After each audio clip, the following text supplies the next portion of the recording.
Politics being what it is, sometimes politicians have no choice but to communicate in an oblique fashion. My name is Sam Wolvanek.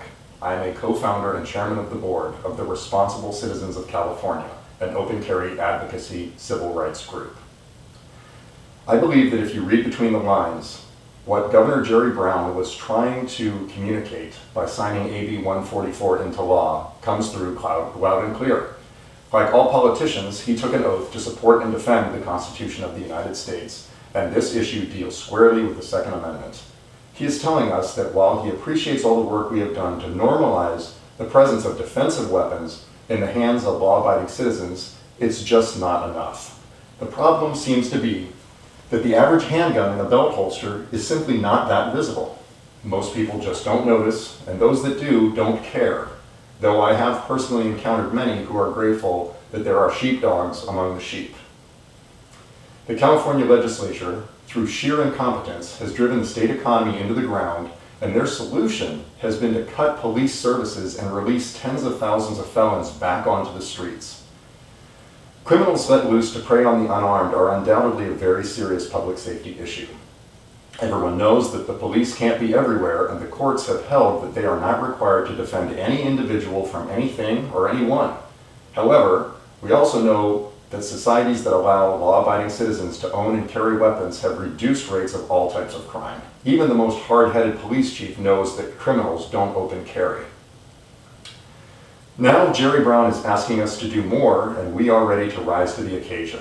Governor Brown is trying to push us out of our comfort zone and be even more visible to the general public and to those criminals who would do us harm.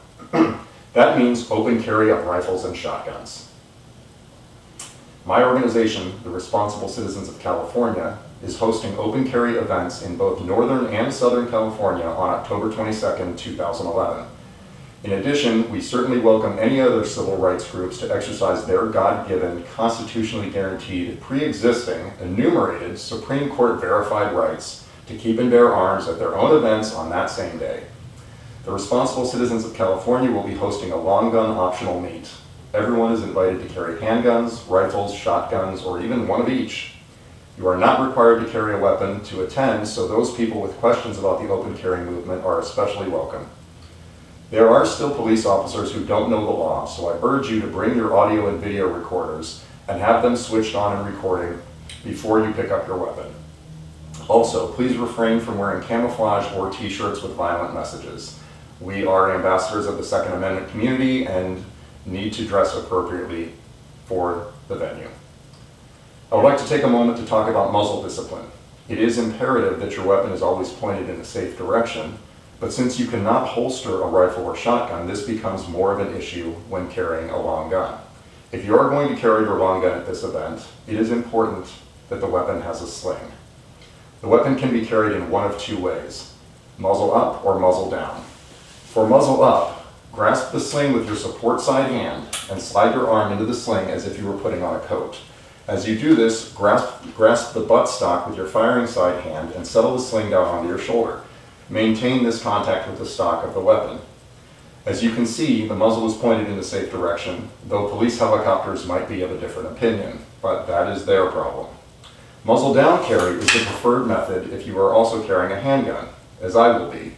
For muzzle down carry, grasp the sling with your firing side hand, slip your support side arm through the sling, and then grasp the forearm or barrel of the weapon with your support side hand. Maintain that point of contact to control the direction of the muzzle. We intend to contact local law enforcement about this event and to inform them that the Responsible Citizens of California does not intend to tolerate the 12031E check any longer. We all know this check is a violation of the Fourth Amendment, and law enforcement officers have a duty and a responsibility to not enforce laws that are unconstitutional.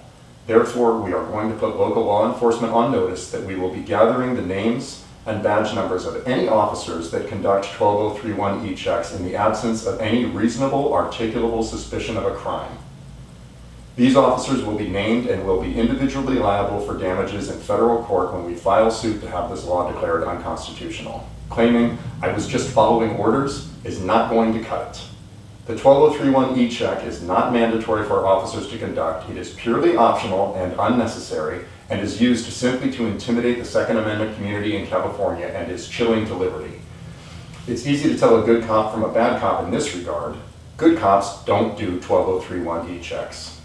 When dealing with a bad cop who insists on conducting the e-check, once the check is complete, be sure to get the officer's name and badge number, note the time, date, and place, and be sure to ask the officer the following question. Officer McFriendly, can you please articulate what your reasonable suspicion was that a crime has been, is being, or is about to be committed? Then wait and make note of the answer. Compile all of that information, including your name, address, phone number, and email address, plus audio recording of the incident, and email it to me at 12031@samwolanick.com. Again, 12031@samwolanyk.com. Thank you for your time. Please repost this video far and wide, and for details of the October 22nd meetup in your area, visit our website at responsiblecitizensofcalifornia.org or on Facebook, search for the term Long Guns Coming Out Meetup. See you on October 22nd, and remember, at the event, if anyone asks you what you're afraid of, the most correct response is, not a darn thing.